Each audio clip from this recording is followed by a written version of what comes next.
governorate, and he went to the desert. Around the year 320, there was a pagan, let's say an officer in the Byzantine army, who stopped with his soldier in a Christian village. When he entered there, they washed his feet, they presented food for the whole gang of soldiers, and he was amazed. He told them, "We collect taxes from you. We are the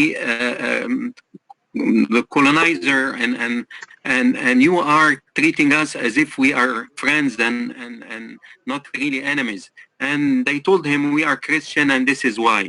Anyway, he told himself, "Well, after I finish and resign from my work in the Byzantine army, I'll start learning about the Christian faith and so forth." Anyway, so Pachomius, around the year 320, learned about Christianity. He was baptized and became, in fact, a monk. And he started something different because he was disciplined from the army duties, and he was well educated. San Anthony knew only Coptic language, but San Pachomius started something new, which is the Cenobitic monasticism, which means communal monasticism. So they will share together the food, they will eat together, they will work together, they will work very hard as carpenter, as smiths, as a weaver, and they will work hard. And at the same time, they are disciplined, they have rules to follow, and this is why he succeeded, in fact, to have so many monasteries supervised by him and by other authorities that he, how do you call it, has chosen very carefully. Anyway, San Macarius, around the year 330, started something new. Dr. Sami, sorry to interrupt. Could you share your screen, please? Because your screen is not shared.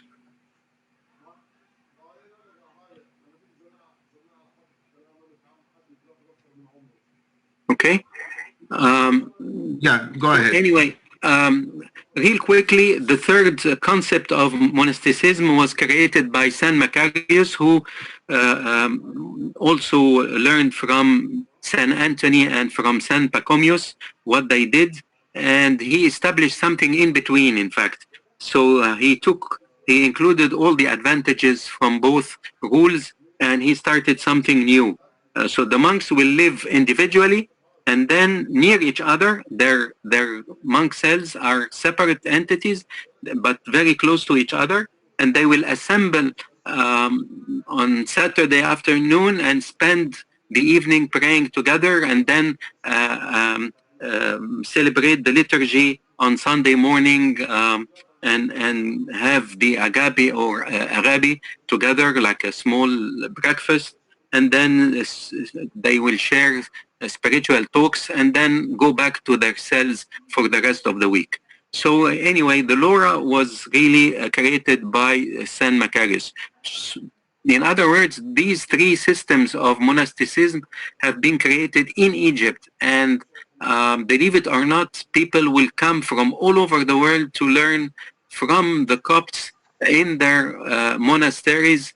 San Pachomius himself dedicated in every monastery certain suites or certain rooms to be for the foreigners who are coming to whether learn or to stay for years, and to share with them the monastic life. On the other hand, many monks left Egypt, went to Iraq, to Syria. They went to even to, believe it or not, to Ireland. The king of Ireland had a son who was sick, extremely sick, and they didn't succeed to heal him. he heard about Anba Mina or Saint Mina or San Minas in Alexandria. So he sent his son with to get cured, and he was cured, in fact. So he gathered several monks who went back with him to Ireland, and they started preaching Christianity and establishing monasteries there, and then in Scotland, in England in general. And then they crossed the sea. They went to Belgium, to Germany, Switzerland, you name it. So they spread Christianity in Europe. Anyway, this is very briefly. Regarding the Coptic language, this is the final stage of the ancient Egyptian language, or the Demotic language. And this is why Jean-François Champollion succeeded to read the ancient Egyptian text on the temples and on the tombs, and he didn't learn Coptic language, but he succeeded to bring one of the Copts to work with him. So they used the Rashid stone, which included 3 different languages: one the Demotic language, the other the Greek language, and through the Demotic language, which is very close to the Coptic language, they succeeded to read the text and to create some sort of transitional vocabulary. Anyway, the difference between the Coptic language and the Demotic language is that the Coptic language used the Greek alphabet, the entire Greek alphabet, and then they added, in fact, around 6 letters from the Bahiric language to pronounce certain letters that are not in the Greek, like the Shin and others. Anyway, it reminds me of Ataturk in Turkey when they wanted to become closer to Europe. So they used the same language, but different letters. Instead of the Arabic letters that they have been using for decades, they used the Latin letters instead, but it's the same language, same pronunciation, and so forth. Regarding the Coptic calendar, it's exactly also the ancient Egyptian calendar, based on Sotis, the star, and it's divided into 12 months, and every month is composed of 30 days. And of course, there is at the end 5 days called El Nasi, or the forgotten days. And in the leap year, they are, of course, 6 days instead of 5. It's known as the era of martyrs, or the Anno Martyrudum, and the abbreviation is capital A, capital M, based on the year 284, when Diocletian, the emperor, the Roman emperor, became emperor, and he started his massacre and his martyrdom, killing so many thousands per day in Egypt. Anyway, let's move to the following issue: the Coptic manuscript. All the monasteries, the monks had to work. Some of them was really copying previous manuscripts, or even writing books, and this is how the monasteries kept, in fact, the elimination of the people and of the church in general. Regarding the public Coptic schools, they have been in Egypt for quite some time, whether elementary, secondary school, high school, I mean. We have 4 prime minister who, in fact, attended the Coptic school. There is Boutros Basha Ghali, there is the famous Yusuf Wahba, and also we have the Abdel Khaliq Tharwat, and someone Hussein Rushdi, if I'm not mistaken. The four of them were graduates. They graduated from Coptic high schools. It was for all Copts, I mean Muslim and Christian at the same time. Regarding Coptic art, we'll be discussing this topic next week. We will take the whole hour. Regarding Coptic architecture, we're gonna proceed right now with the Coptic architecture.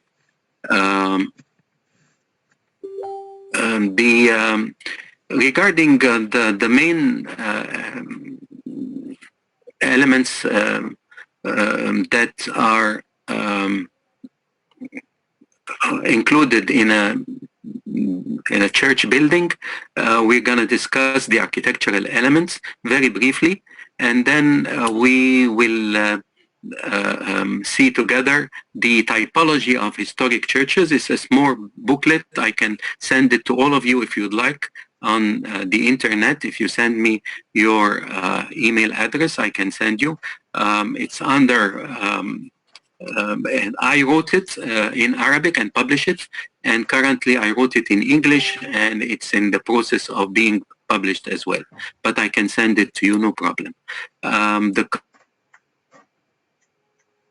Coptic church design conception is part of a research work done by a colleague of mine. His name is Hisham Faris. He prepared a master degree thesis in the School of Fine Arts in Zamalek in Egypt, and this is part of his research, in fact. I'm gonna also share with you the comparison, not really the comparison, the influence of, or the impact of ancient Egyptian architecture on Coptic architecture. And then we'll move to Coptic domes. What do we have different from any other domes?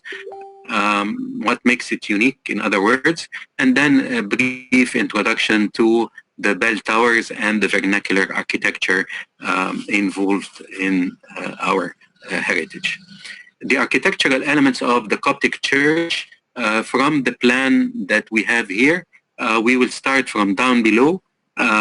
We have a square, which is an atrium. Number 3 is an atrium, an open court surrounded by a colonnade or an arcade known as the esonartex. It doesn't have to be a square. It could be just the area next to the doors which are marked in number 23. So it could be a rectangular space facing the western doors. The church, of course, as you see from the northern sign, the blue color on top is the crypt underneath the sanctuary area. So all the churches in Egypt are directed toward the east. The main reason is that we expect that in the second coming of Jesus Christ, our Lord, he will come from the east. So, and there are like 12 other reasons for directing our churches towards the east. There is a book written by the Pope Anba Shenouda about why do we direct our church building towards the east. Anyway, if we enter from the doors, the western doors, the number 23, we will be faced with number 7, which is a small rectangle. It's known as the Epiphany tank, and I'm going to show you what it is right now. Next to it, on the western wall, there are number 24 that we're going to see. It's what we call a reliquary.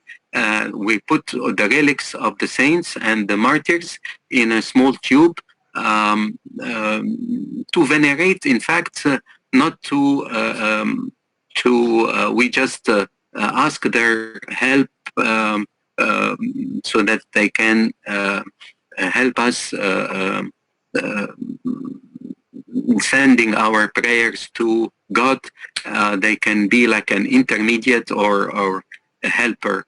Anyway, we can light a candle in front of their icon next to the relics. Anyway, as you can see, there is in the middle another circle, number 8.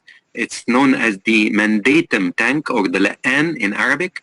It's a small basin that I'm going to show you right now in the following slide. Number 5 is the main nave, and the nave is double height, surrounded by a U-shaped balcony, number 6, and the balcony is just an aisle that could be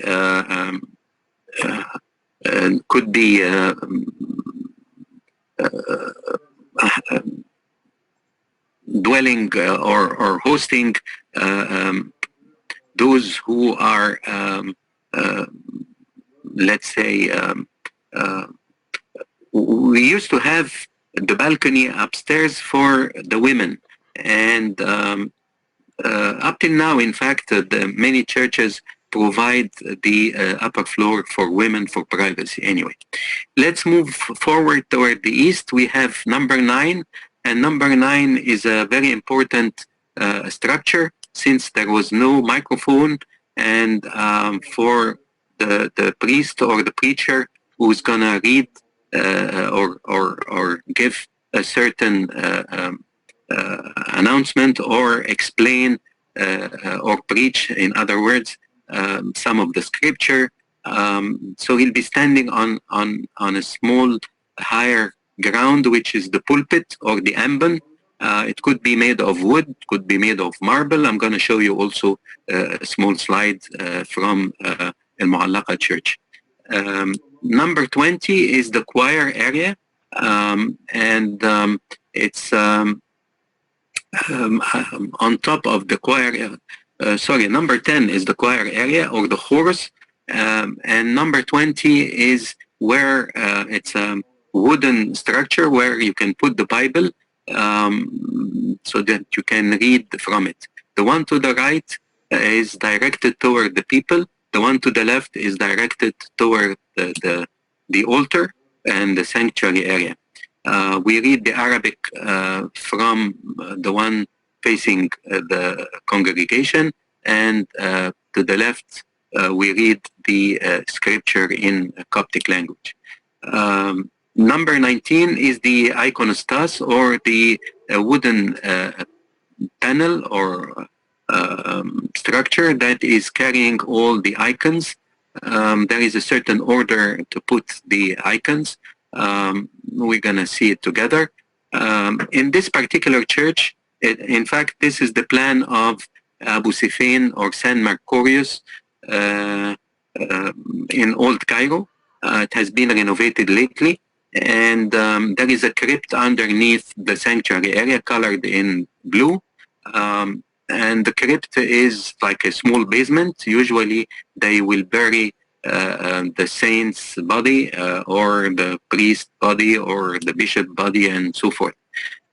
Here, it's a very important crypt. It's the very first church in Egypt. It's the space where the Holy Family stayed during their escape or their flight to Egypt. While they were traveling to Upper Egypt, they stayed here for a while. It has been restored lately, and we found even the rock surface on which the Holy Family walked. It was underneath the tiles that we uncovered. Facing the altar, there is 3 steps, curvilinear, inside the apse. This is the eastern apse, and the eastern apse, usually there is an icon representing Jesus sitting on the throne, or sometimes showing Jesus as a child with his mother or surrounded by his disciples, to show that he was human and he lived on the earth the same way as we are living, and he suffered the same suffering. And on top of it, in the Eastern apse, there could be the other representation of Jesus sitting on the throne to show that he is the Son of God, and that the steps are either three steps.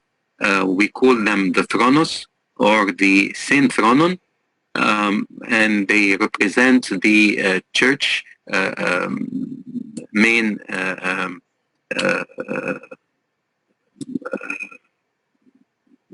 priesthood is one. The bishopry is the bishops and the metropolitan are the second, and then the Pope, the head of the church, is the third level. Or they could be divided into 7 steps, going into more details, deacons and archdeacon and so forth. Anyway, let's move to the side.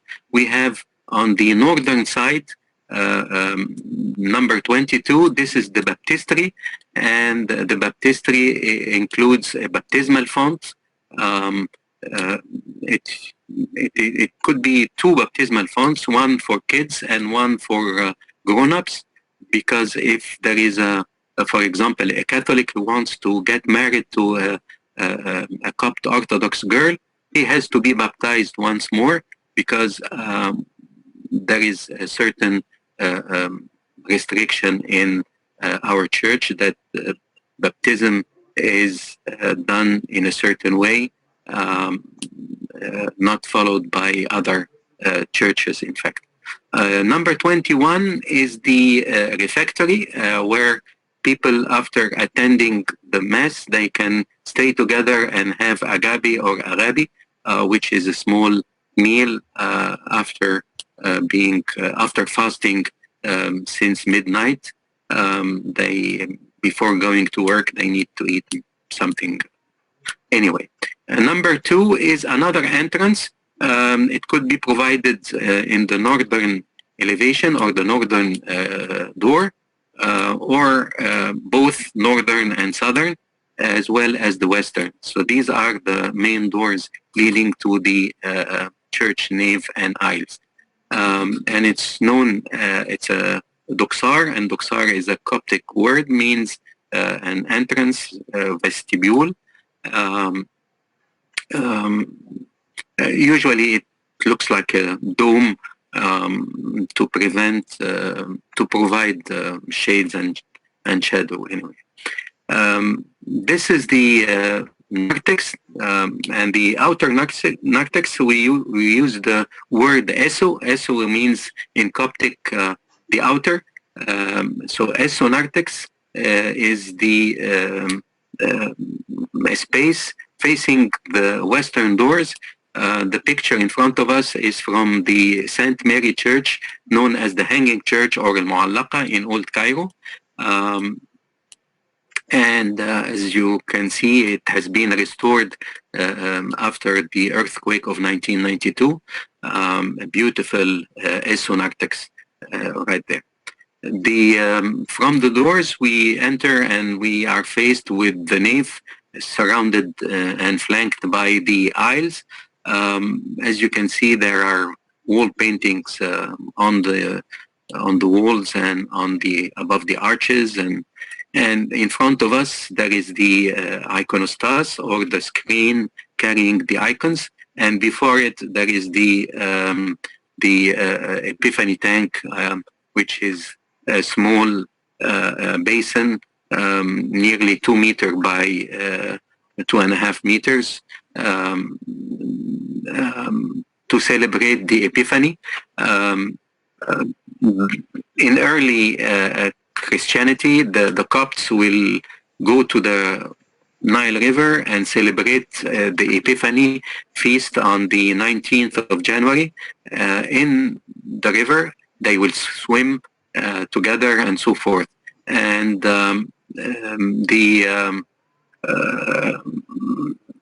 the Muslim will celebrate with them and share with them their festivity. And unfortunately, one of the rulers, Fatimid rulers, didn't like the way Muslim and Christian are celebrating together such a feast. So he defended the Christian from swimming that day in the river. So in front of the western door, in the western aisle, in fact, if we go back, I can show you here. This is the western, or what we call the return aisle, because the priest will come from the altar and he will move this way to use the to pray and prepare the church for the liturgy and so forth. So we call the western aisle the return aisle, and this is the northern aisle, and here we have the southern aisle. Right there is the Epiphany tank. So while entering from the western door, the Christian will go inside the Epiphany tank and then come out and leave room for more Christian to do the same. And this is celebrated only on the Epiphany tank on the 19th of January. There is another small marble basin sunk in the floor, which is the La'an. Usually it is covered with a plexiglass sheet or polycarbonate sheet, or maybe a wooden joists or boards to make sure that nobody will break his ankle or fall.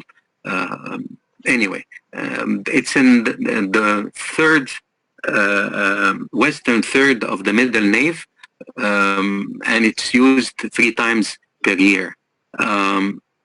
Here we have the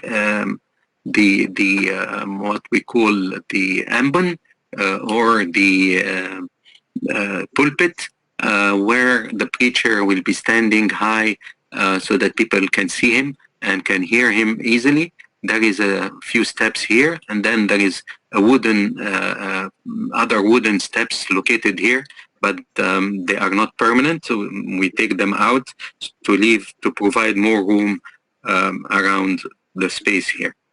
Anyway, as you can see, it's always well decorated, the pulpit.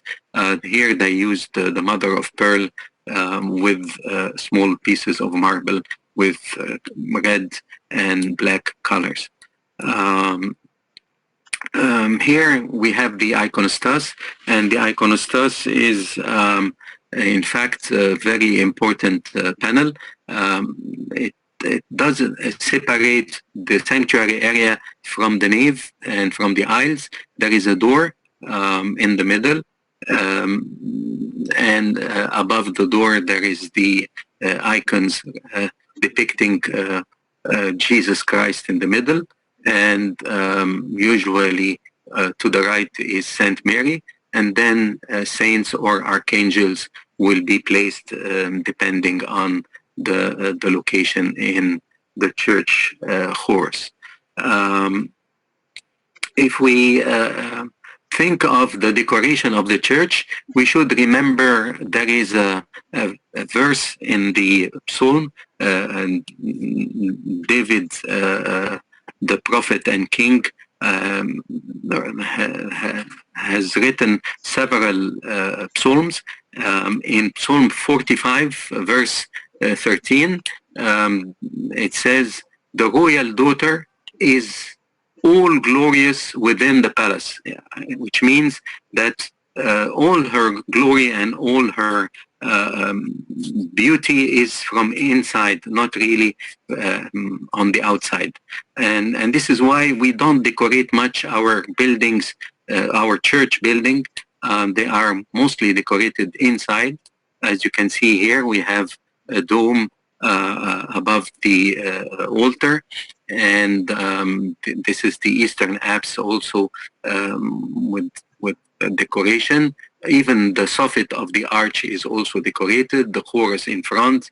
Sometimes even the wooden joists and boards are decorated, as you can see here. This is from St. Mary and St. Anthony Church in St. Anthony Monastery at the Red Sea. A very important historic church composed of twin domes. The Eastern Apse is also another important feature inside the sanctuary area.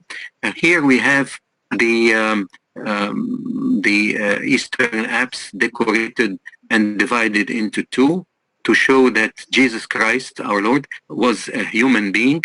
He was a child, and his mother is Saint Mary, of course, as we know. She remained virgin.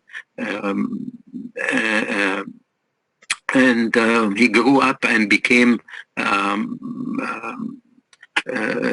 he had followers. These are the 12 disciples.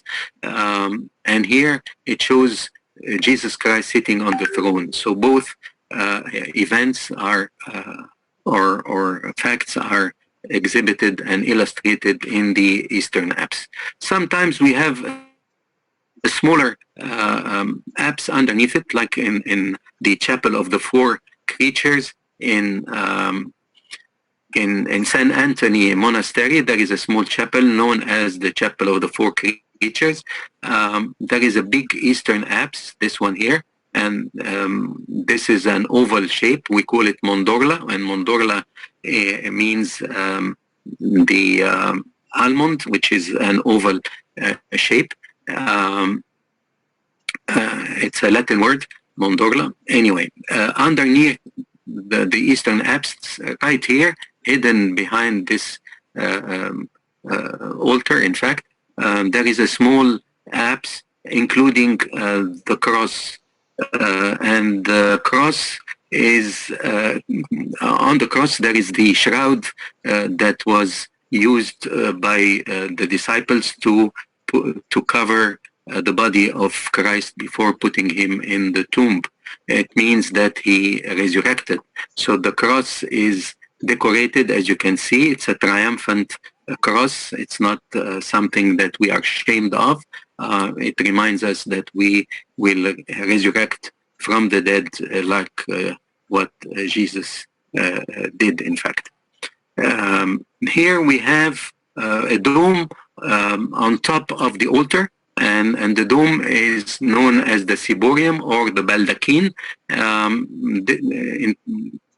The picture that we have here is from the hanging church. It's what we call a shallow dome, a wooden shallow dome resting on marble columns, and there is always room for decoration. We have a tondo. Tondo is a circle with Jesus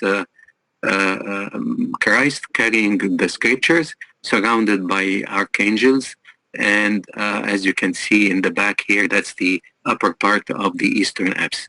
Inside the Eastern Apse, this is another church, is St. Barbara Church, the thronos that we have discussed before. We have here 7 steps, okay? Some of them are straight, some of them are curved, and then the Pope will be sitting right here, and behind him is another small apse depicting the picture of Jesus Christ sitting on the throne. That's the thronos, or the sin thronon, or the throne. That's the crypt that we talked about. And here we have the reliquary, okay, where the relics of the saints are placed.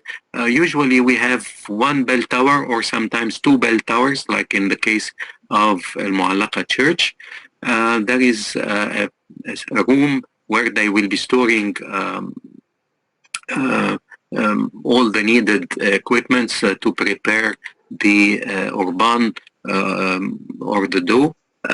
This is why we call it the house of dough, and sometimes they call it Bethlehem or Beit Lahem, which is where Jesus Christ was born.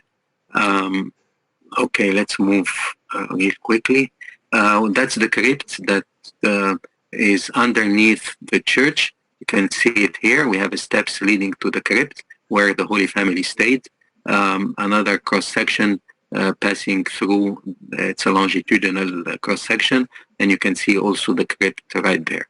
It has been restored. If you have the time to go to San Sergius and San Bacchus or Abu Serga Church in Old Cairo, you will love it, really. It has been restored and it's in excellent shape. Here we have Sharif Morgan. He is a lecturer at the Institute of Coptic Studies and a lecturer at the Cairo University College of Engineering, Department of Architecture with me. And he prepared a master degree thesis about Old Cairo churches and Fustat churches. So there are 3 churches in Fustat, which is north of Old Cairo, somewhere located there. And then he also surveyed and studied the 4 churches of the 7 churches in Babylon fortress. So all of these 7 churches has been studied by Sharif Morgan while preparing his master degree thesis at Cairo University. He surveyed the churches and drew them very accurately. As you can see, this is just an example. He used the 3D drawing by Peter Sheehan and illustrated and identified the various components of the churches, whether the nave, the chorus, and so forth, up to the roof even. And he created a comparative study between all 7 churches, very accurate study, in fact, to be published in an excellent book. The yellow is the nave, the orange are the aisles, whether northern and southern aisles. That's the lobby. Here we have the baptistry, and of course the sanctuary area, another chapel next to it, and so forth. So we're not gonna waste our time. Regarding the architecture typology of historic churches, that's the book that I wrote. It's a small pamphlet, in fact, it's not a book, describing those 9 types. And the classification or the categorization that I made was based on the design of the nave itself, how it is designed and how it has been roofed. So the roofing system of the nave itself. So these 2 factors are tremendously affecting the Coptic typology of churches. We have churches with domed naves. We have churches with vaulted naves. And then we have a combination of both domes and vaults combined above the nave itself. We have churches with square nave, and then we have achmim or achmimic churches. It's a different style of churches in Upper Egypt, close to Suhag, if you are familiar with Suhag. And then we have churches that has been influenced by the Byzantine architecture. And then we have the Basilican plan church, which is an impact of the ancient Egyptian architecture on our churches. And unfortunately, people think that the Basilican plan comes from Italy, where they have Constantine Basilica, they have other basilica in Rome, so they think that it is an impact of a Roman architecture. In fact, the Roman took it from the ancient Egyptians, and I'm going to show you right now anyway. And then we have another type of basilican plan with 3-conch sanctuary, a very important sanctuary form, very rich, in fact, and very elaborate. Finally, we have the cruciform basilican plan church with transepts creating the form of a cross. Here is the first category, which is the domed nave. Here we have a square in the middle. Can you see the square? The square is topped with the dome, which is right there, just one single and unique dome, okay? And then we have the altar, which is where the letter A stands. On the other hand, we have a narthex, which is an inner narthex. The entrance is from here. That's the esonarthex. It's a shaded area with doors, okay? While here we have arches and openings. So people standing here are part of the nave or part of the space itself of the church. We have domes on top of the altar and the deacon's room next to it. So we have 3 domes here, one, and then a much larger dome right there, and a third dome here. So these 3 domes are representing the sanctuary area.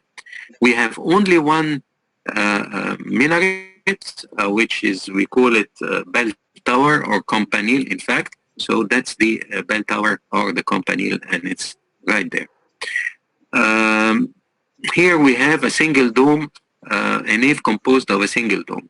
Here we have another example of domed nave, but composed of twin domes. This is St. Mary and St. Anthony church in St. Anthony Monastery at the Red Sea, composed of twin domes, as you can see here, okay?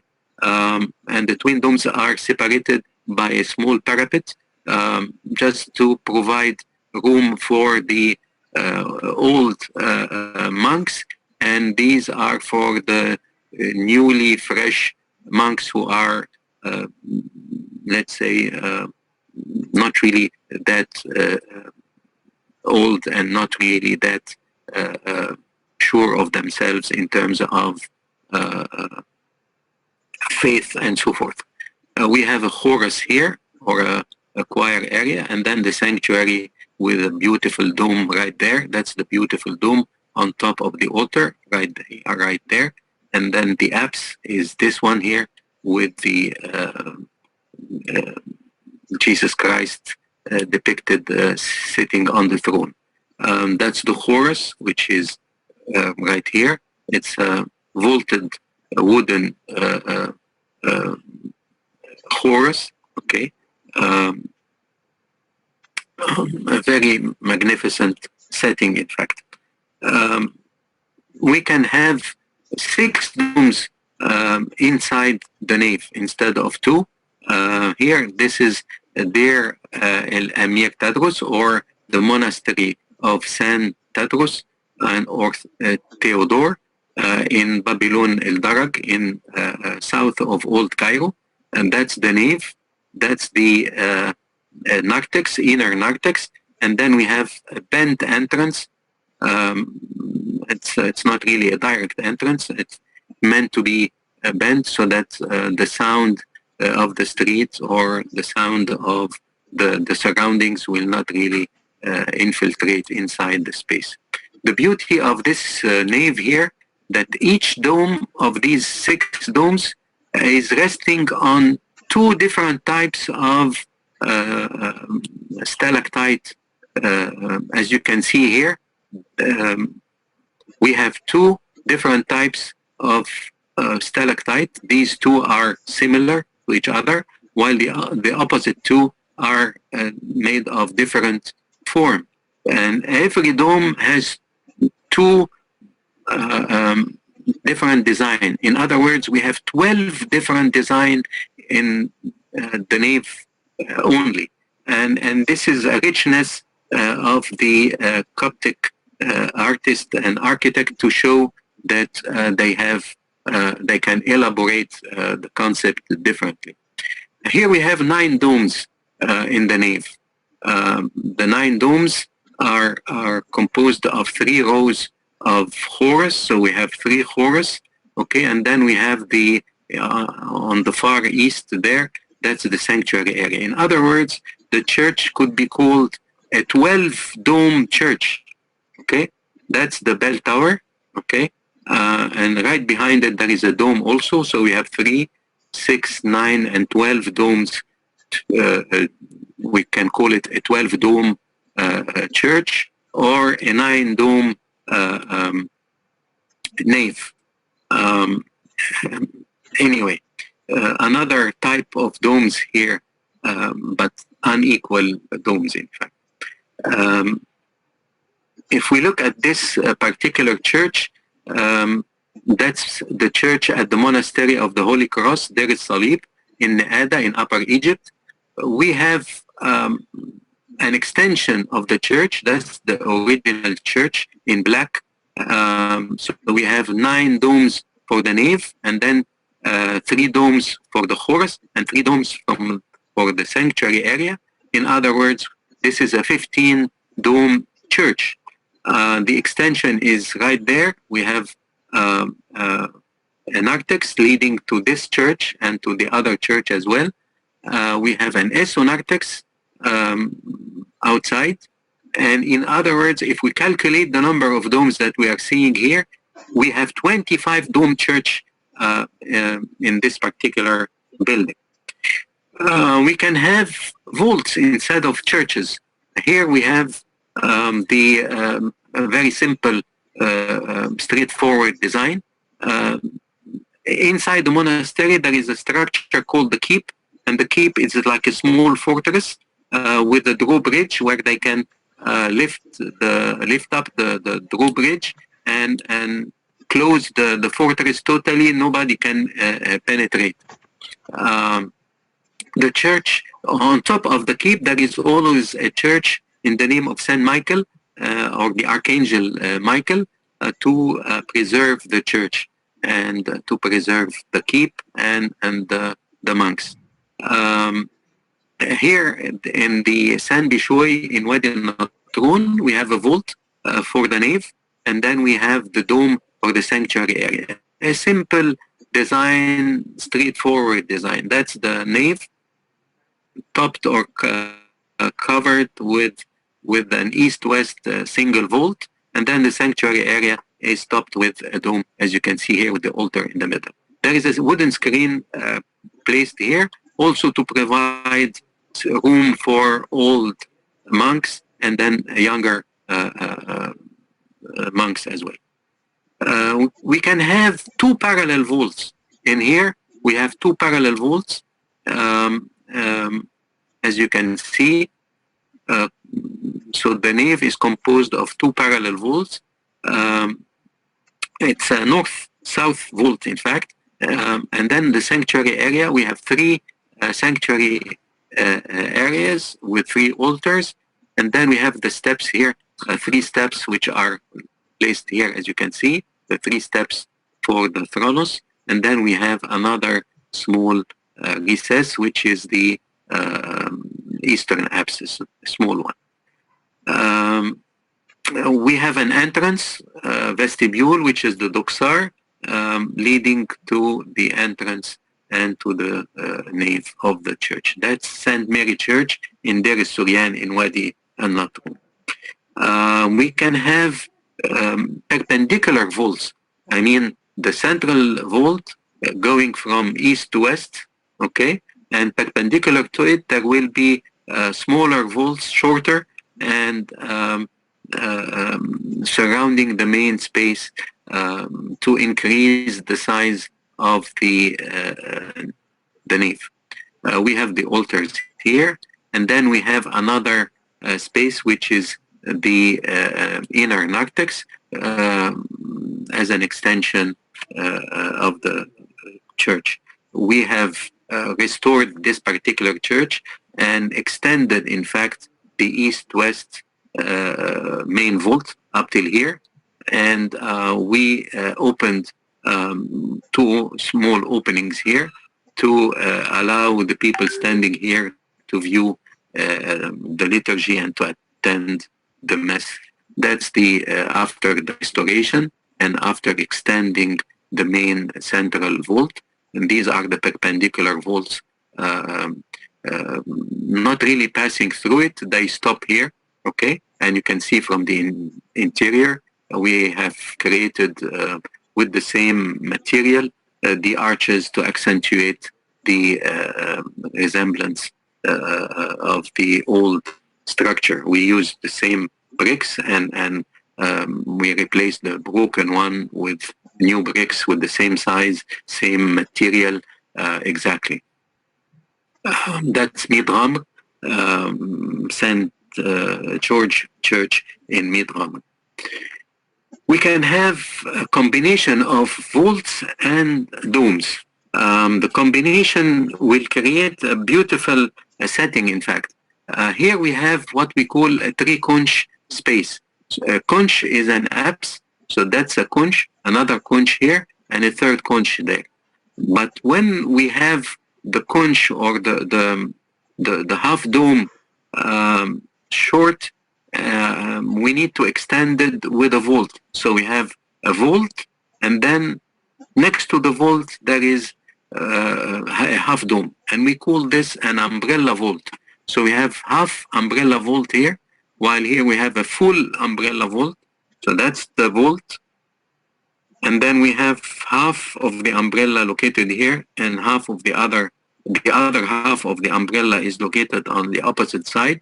So we have what we call an umbrella vault. That's a typical structure created by the Copts. I'm going to show you while discussing the domes and vaults, we will see examples of the umbrella vault. Anyway, this setting, we call it a three-conch. And the three-conch, usually you have a dome, a higher and bigger dome, and then surrounded by these three apses on the side. If we look at the following example here, we can have four apses. So that's a tetra-conch, not a three-conch. Tetra means four. So we have four conch or tetra-conch right there. This is the main sanctuary area, and these are deacon's room connected through this door here and there. While this is the nave, okay, composed of a dome, half dome, and a vault, and so forth. So we have four umbrella vaults right there surrounding a dome. And it looks like a cross, although from the outside you don't perceive the cross, but from inside you can feel the cross. That's a comparison between Deir Dik in Antineu, east of Malawi, and the church of Saint Thomas the Hermit in Akhmim in Anba Thomas Saih, or Saint Thomas the Hermit Monastery. There is a beautiful church right there. We can have different variations of the three-conch, and we can have different variation of the scale of the domes. Here in Deir Bahedra, or Saint Simon Monastery, west of Aswan, on the other side of the river, facing Aswan, there is a beautiful monastery dating from the 5th century on top of a mountain. You can see it clear from Aswan city. It is composed of two main domes, creating the central space for the nave, and then the aisles are composed of smaller domes and vaults. The sanctuary area is composed of a three-conch where the altar is underneath the dome right there. That's another representation in a beautiful book by Honoré de Villars. I just colored the section and the plan. I didn't draw this. This is from Honoré de Villars. He wrote a book in Latin, and he wrote another book in French. He was quite talented in languages. And these are the churches with a square nave. There is a central dome in the middle. Let me show you the plan. It's going to be easier. There is a central dome in the middle, okay, much taller than the rest. And then in the corner of the square, we have four smaller domes. They are not really that big. They are shallow domes. And then in between, the spaces in between, which are these here, these spaces in between, and this one also. So we have like a cross around the central dome. It could be topped with a vault, or it could be a flat roof only. So it could be just a flat slab right there, okay? By the way, this is typical of the church in Heliopolis known as Mary Morgos or San Mark Church in Heliopolis, a famous historic church built in the early the first quarter of the 20th century in 1926 or something like that. Here we have Abba Sarabamun Church. There is always a narthex, whether inside or outside, to complement the space. So it could be an esonarthex right there, or an inner narthex like in here. So we have inner narthex there in this particular example, as well as Saint Mary in Subk al-Ahad. So we have different variation of the same square. So that's the nave, the square nave with 4 columns, okay, with 5 domes, 1 central dome in the middle, and smaller domes at the corner. We have so many churches in the Delta having the same concept. In Upper Egypt, on the other hand, we have Akhmim churches. And Akhmim churches are what we call transverse church because they are in the opposite direction. Instead of extending between east and west, they extend between north and south. And the reason is that they have added more altars in the sanctuary area. So they needed to elongate the church in this direction. The first row, of course, also will be for the believers, those who are still not very sure of their faith. There is an extension of the church right there. There is an outdoor court and another outdoor court. These are the small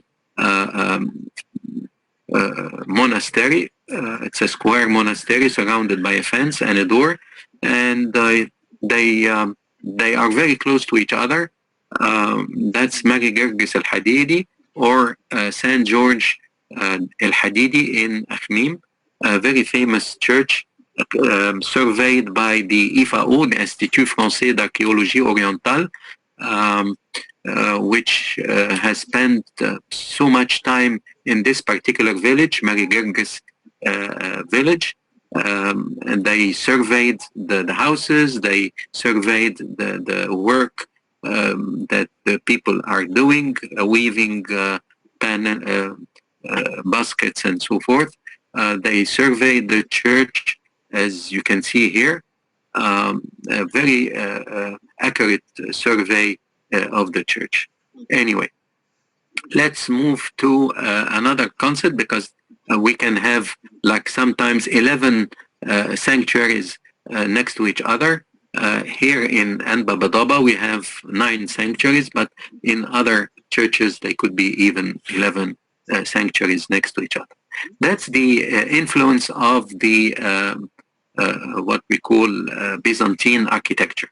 It could be a round church or rotonda, like in Pelusium, and Pelusium is the city of El Farama, north of Sinai, about 30 kilometers east from east of Port Said and Port Fouad.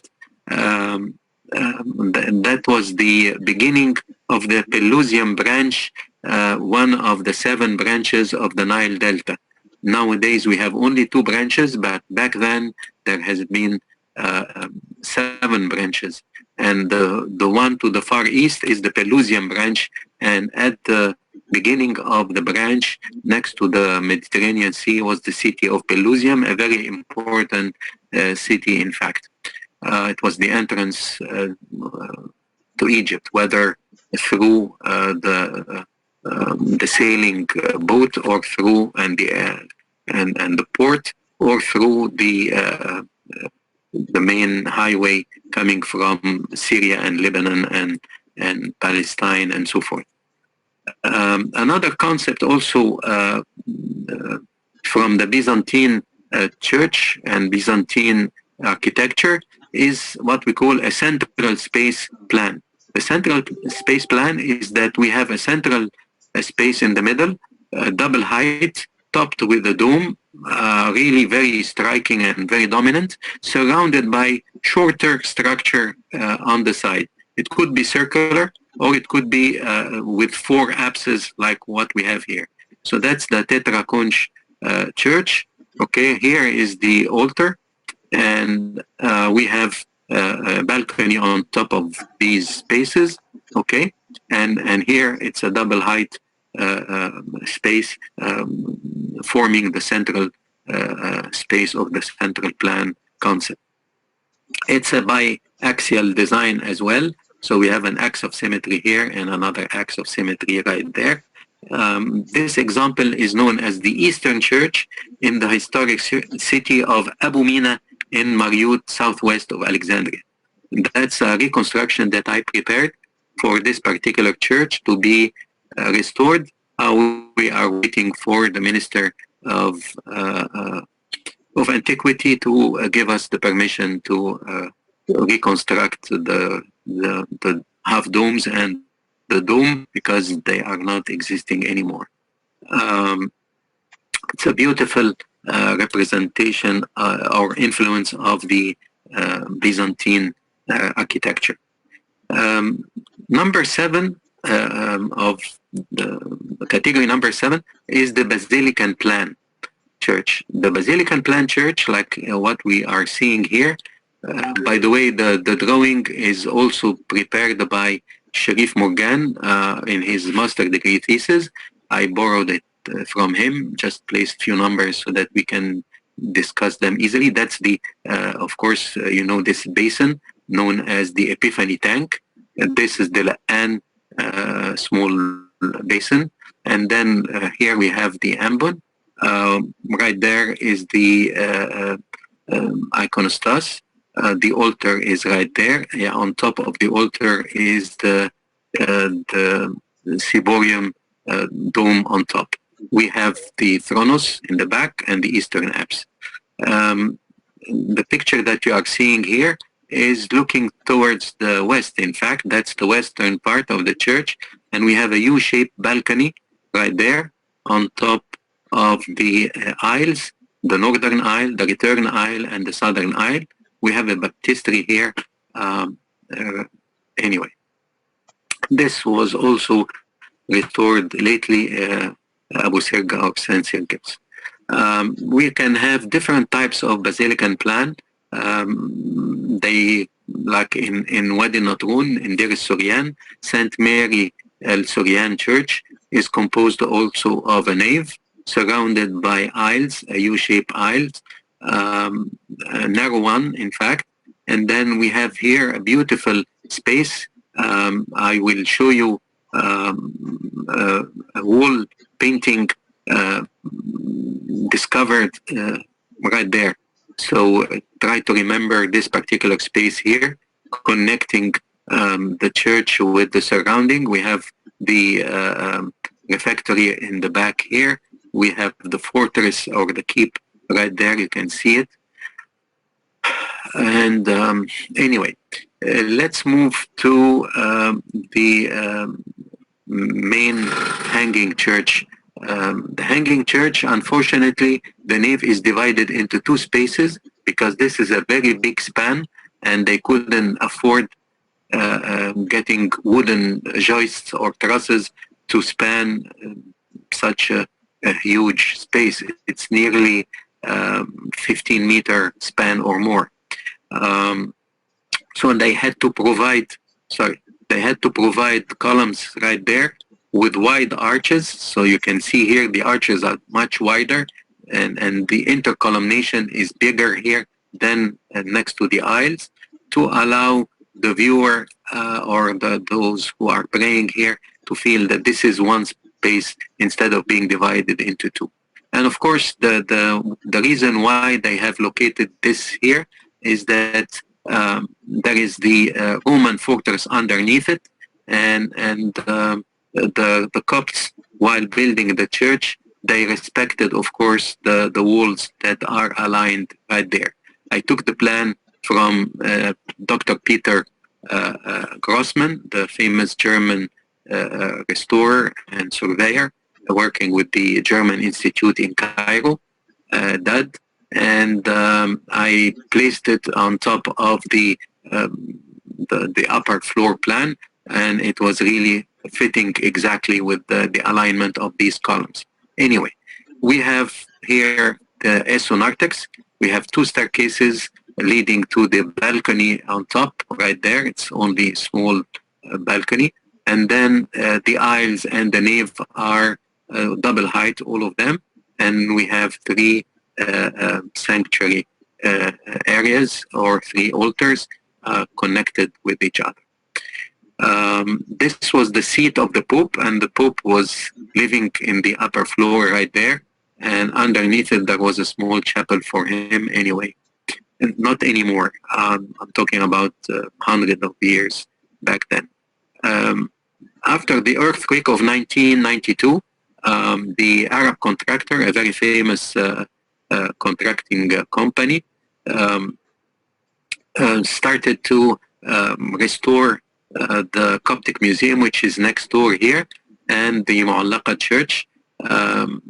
Due to the fact that there was so many cracks anyway, we realized that this is made of wood. The bell tower is made of wood. It's a wooden structure, all of it, while this one is made of masonry because there is foundation right there.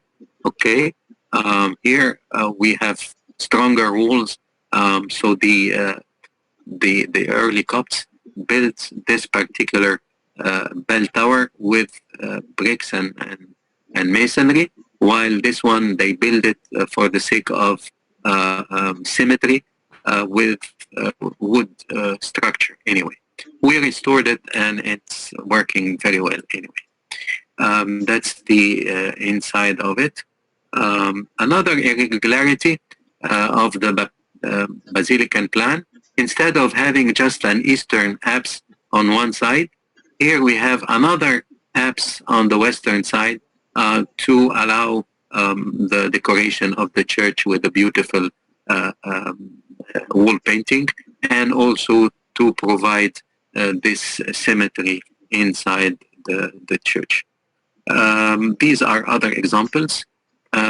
Here we have the Basilican church plan with the three conch sanctuary area. So we have a huge dome right there, and then half domes surrounding it, creating these three apses, and the altar will be placed right here underneath the dome. This is the Red Monastery, or the Church of San Bishai, not Bishoy, San Bishai, and San Bigol Monastery in Sohag. And it's known as the Red Monastery because it was built with red bricks, while next to it, like 4 kilometers away, there is the White Monastery, nearly dating from the same time, 5th century, big church as well, but built with stone, limestone, and they called it the White Monastery, so to differentiate between them. As you can see here, the wall is very thick near the foundation, thinner at the top, and inclined towards the inside, typical gorge, or the famous ancient Egyptian cornice on top of the structure. This is a typical cross-section of the ancient Egyptian architecture. That's the central dome on top of the square here, and then these are the half domes, shorter than the main dome in the middle. So we have a main dome in above the square here, and then three half domes around it, forming the three conch. Here is the one of the conch. Okay, you can see St. Paul and St. Peter while they were in Rome.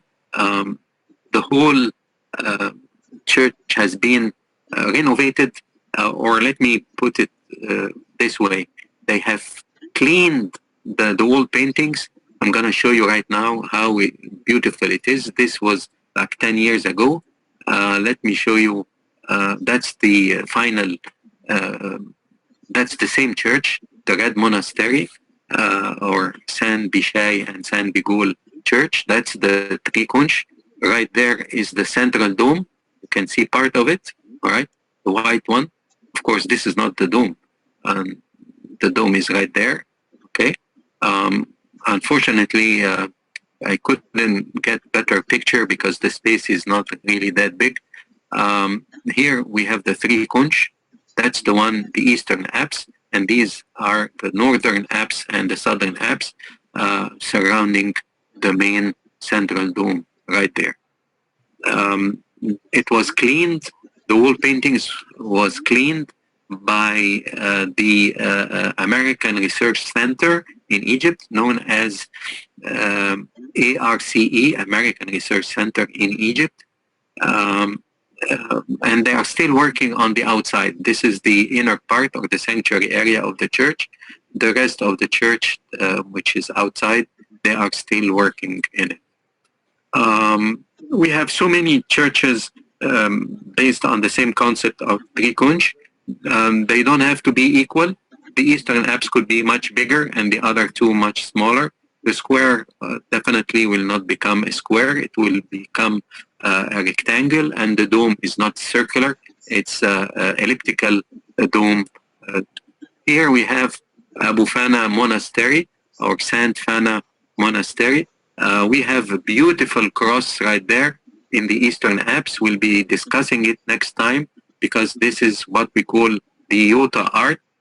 And the art of the Iota is the 10th letter in the Coptic alphabet. And it's the same letter, of course, as the Greek language. And has been used in decoration. We'll be discussing the art Iota of the art of the Iota next time while discussing the Coptic art. That's the reconstruction that I made for the central part of the city of Abu Mina in Mariut. We have the main basilica, which is right there. It looks like a cruciform plan. Okay, these are what we call the transept. So the transept are projecting to the north and to the south, forming this cruciform shape. Here we have the Church of the Martyr, or Saint Minas or Abu Mina, and then we have the baptistry standing right there. Also, we prepared a reconstruction project for this particular group of buildings, suggesting that we start with the baptistry, because the baptistry, that's the plan of the baptistry. It looks exactly identical to the Orthodox baptistry in Ravenna, the city of Ravenna in north of Italy. Traveled there. I read about it, so I traveled there, copied it, and surveyed it, and took so many pictures of it. So we have enough information because they are dating from the same era, both of them. This one as well as the one in Ravenna. We're talking about 5th century, nearly. Anyway. Here we have the last category of the typology of churches, looking like a huge cross. We call it a basilican plan with transept. Okay, so we have two transepts here, one projecting to the north and the other one projecting to the south. We have the Eastern apse projecting right there.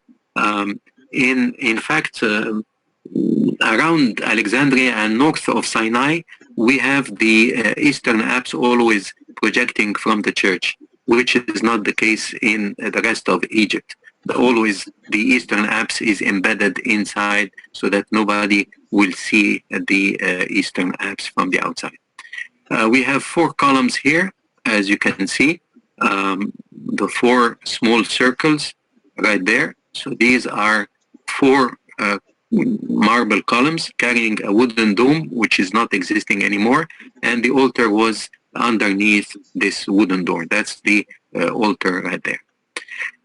Of course, we have the aisles here, and then the nave is right there, and in between we have, in fact, clear story windows. Let me show you another picture right there. So we have clear story windows right there. Okay. And then the aisles will be lower in height than the main nave. That's a typical basilican plan, a typical cross-section of the hypostyle hall of Karnak temple, an ancient Egyptian temple that we're gonna see. I don't think we can make it now. I think I took so much of your time. These are different types of basilican plan with transept. The transept could be, instead of rectangular, it could be semicircular, as you can see here. or it could be even hidden, like in Basilica of El Ashmonain. It can be hidden behind the rectangular space or the rectangular spaces around it. So you only depict the transept, curvilinear transept from the inside, while from the outside you have solid rectangular walls. That's the Hermopolis Magna, or the large Hermopolis. Magna means large, known as El Ashmonain in Upper Egypt. A very beautiful basilica, a great basilica, in fact. The scale of the columns, as you can see here, the base of the column is nearly the height of the human being. We were traveling with students from the Coptic Institute. There is something that needs to be studied in here. We discovered just before leaving, a certain pipeline, I don't know coming from where, but embedded inside these external walls, there is a pipeline for drainage. Maybe there was rooms right there and bathrooms or whatever, or maybe just a basin for washing hands or whatever. Nevertheless, but the area needs to be studied carefully. In fact, that's Hermopolis Magna or El Ashmonain. Beautiful setting. Thank you so much. Thank you for your time. Thank you. Thank you very much, Professor Shakir, for this very informative, very interesting, wonderful presentation. I'm sure that the audience enjoyed as I enjoyed the presentation and learned a lot. And there are, I don't know if you will allow us after this. I do apologize for what has happened about this the technology, but I would like to thank Mr. Jean Paul Marx for taking care of this, and I do appreciate very much. I'm sorry, I'm a chemist. I have not been able to interact faster, but he did. So I think we have, if you don't mind, we have time for a couple of questions. Sure. Yes, with pleasure. Thank you. Thank you very much.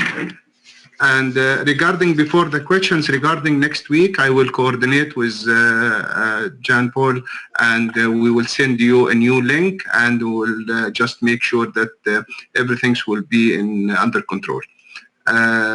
Dr. Mohammed Al-Asar would like to ask you, I think you have a question, and Mr. Mina Adil, he raised his hand. Okay, with pleasure. No, thank you. I yield my time to others. Thank you so much, though. Thank you. Thank you. Thank you. So we can start with Dr. Mohammed Al-Asar. Dr. Mohammed, he already he said that he will leave the time for. Okay. All right. Okay. So Dr. Amal Gregory. Dr. Amal, go ahead. Dr. Amal Georgi. Yeah, we met in many conferences, and she has been publishing a weekly article in the newspaper called Watani. She's a nice fellow person interested in art and in archaeology. Dr. Amal Gorgi, please go ahead. Thank you so much, Dr. Sami, for this valuable lecture. First, I like to thank you very much. Second, as you mentioned, that the pulpit is very important element, special in the old churches, like Abu Sharga Church, Mu'allaka Church, which dated with 11th century, and under it there are body of Saint Abraham Abu Zar'a, the 62 in the history of Patriarch of Coptic Church. Yes. But please, I like to offer that the oldest pulpit in the world is the pulpit of Saint Jeremiah Monastery, dated with 6th century, now exhibited in Coptic Museum at Old Cairo, Egypt. Thank you so much. The church, what's the name of the church again, please?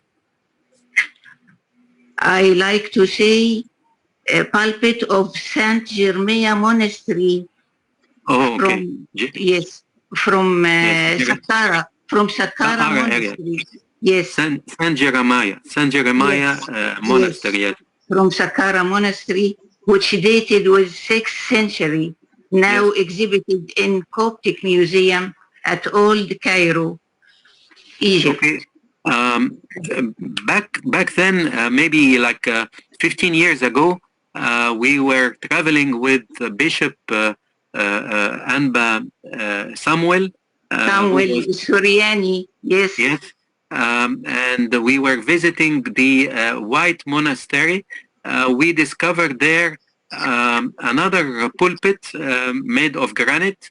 And so this one is the oldest, in fact, much older than the one exhibited in the Coptic Museum that they gathered or they brought from Saint Jeremiah Monastery at Saqqara. The other one is monolithic granite composed of 3 steps and then a seat. And it was surrounded by 2 columns, but nevertheless, the columns are not there anymore. So probably, please, what century? What century? This was built probably. There was evidence that the White Monastery was built back in the early 5th century, 400 and something. But I'm not very good in numbers. I have to go back to my books and sources. But the early 5th century. But pulpit of Saint Germain Monastery made from marble, I think that, or limestone, and has 6 degrees. Mm-hmm. And it's much bigger, even and in much good condition. It's in very good condition, the one in the monastery. It is the degrees of priesthood, from deacon, archdeacon, and so on, until patriarch. Thank you very much, Dr. Amal Gorgi. Very pleased to have your comment and for sharing with us your information. Thank you so much. Do we have other questions? Yes, I think. Thank you, Dr. Sami. Thank you. Thank you. Jan, since you are the host, and he received some questions via the chat, so please go ahead and just in a couple of minutes, ask Dr. Sami the questions, please. I've written down a couple of questions that people have asked by chat. One of them was about the purpose of the large number of domes. Several churches had a large number of domes, and we've received questions about why or what the purpose is of having so many domes on top of a church. Okay, wood is not really an available material in Egypt. Wood is very scarce and very rare. It was imported by Egyptians from Lebanon, from other countries, and it was quite rare. And it was easier for them to build domes. They were very clever in domes and vaults. And so if they wanted to enlarge a church, so they will use domes and vaults. Unless they are building a basilican plan church, which of course we have like a 15-meter span, and it will be difficult to have a vault spanning 15 meters. So they had to go to design trusses and so forth. And they will, and it's easy to expand. You can expand the nave by adding more domes, as we have seen the 25 dome church in near Akhmim. So that it was easy to expand. So you have a module that you can repeat, a structure that you don't need even, by the way, they don't need scaffolding, they don't need any wooden structure to build the dome. I'm going to show you next time. We'll use part of the art lecture to finish we have 2 segments that we didn't tackle, the domes and then the influence of the ancient Egyptian architecture on Coptic architecture. Both are very interesting. I'll show you domes that I've seen being built. I mean, the mason will use his hand. I mean, to build the dome or to build the vault. If you are familiar with Hassan Fathi, the famous Egyptian architect who received international award, he published a book called Architecture for the Poor, and he mentioned that in Egypt there is a vernacular architecture based on the Nubian vault, which is originally an ancient Egyptian vault. And he was introduced by his fellow colleague because he was teaching at the Fine Art College in Zamalek, and his fellow colleague was Ramses Wisa Wasif, the famous Coptic architect. So he took him to visit several monasteries, one of them in Aswan, which is Saint Hedra or Saint Simon Monastery. We've seen part of it. I'm going to show you more details of this particular monastery. It's a school of architecture, in fact. The building is amazing. I've visited the monastery 5 times, and I'm still discovering things each time. Anyway, he visited with Ramses Wisa the monasteries in Wadi Natrun in the Skitis area. And he discovered that the ancient Egyptian vault is the typical Nubian vault, typical Coptic vault in various monasteries. And we don't need any scaffolding. All we need is a wall to rest on it and to depend on it. And I'm going to show you next time how it is built. Very amazing structure. And easy to build, spanning 4 meter and 5 meter, and some of the domes, even in Abu Ma'ar Monastery, they reach 8 meter in one direction and 10 meter in the opposite direction. That's a single dome known as the quadripartite dome, a very famous dome built by Copts only. You don't find it if you open any. I've studied history of architecture, and I've been teaching history of architecture at the AUC and other places. Haven't seen a magnificent structure like this one. It's a typical Coptic structure. Amazing. Anyway. Another question, questions by several people actually, a request for during the next lecture to highlight ancient Egyptian architecture and its influences on Coptic architecture, as well as the evolution of design of churches throughout the time. Also, the design of church, how the design of churches have evolved in different regions in the north and the south of Egypt. Okay. All right. We can prepare ourselves for another long lecture then, because ancient Egyptian architecture and its influence on Coptic architecture, together with the Coptic domes and Coptic columns, it will take more than an hour. The evolution of church plans throughout the centuries and throughout the ages has been tackled by many researchers. One of them is Hisham Farouk Faris. Also, I'm including a couple of slides, but due to the fact that I extended the lecture so much, I postponed it anyway, but it was part of this particular lecture.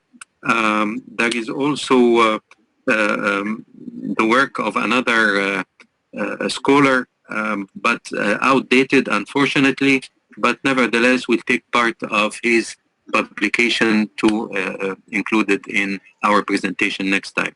So we're dealing with ancient Egyptian architecture and its impact on Coptic architecture, the evolution of church plans. Do we have other thing? Did I miss something? No, just I guess the difference in evolution between churches in the north and the south of Egypt. Oh, that's a bit complicated.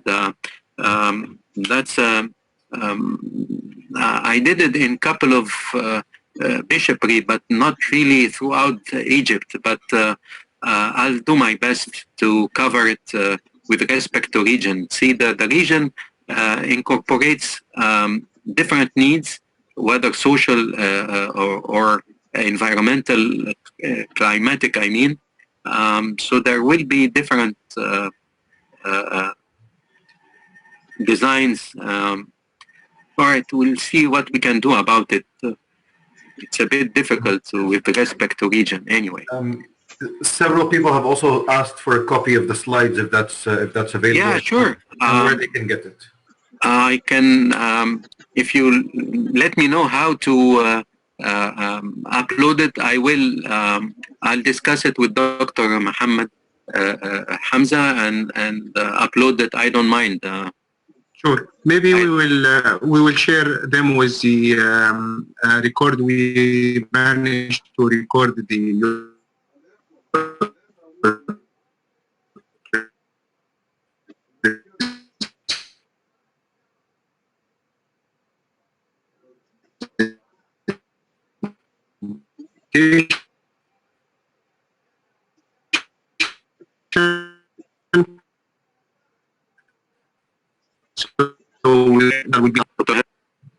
I think, Jan, can you unmute? Yeah.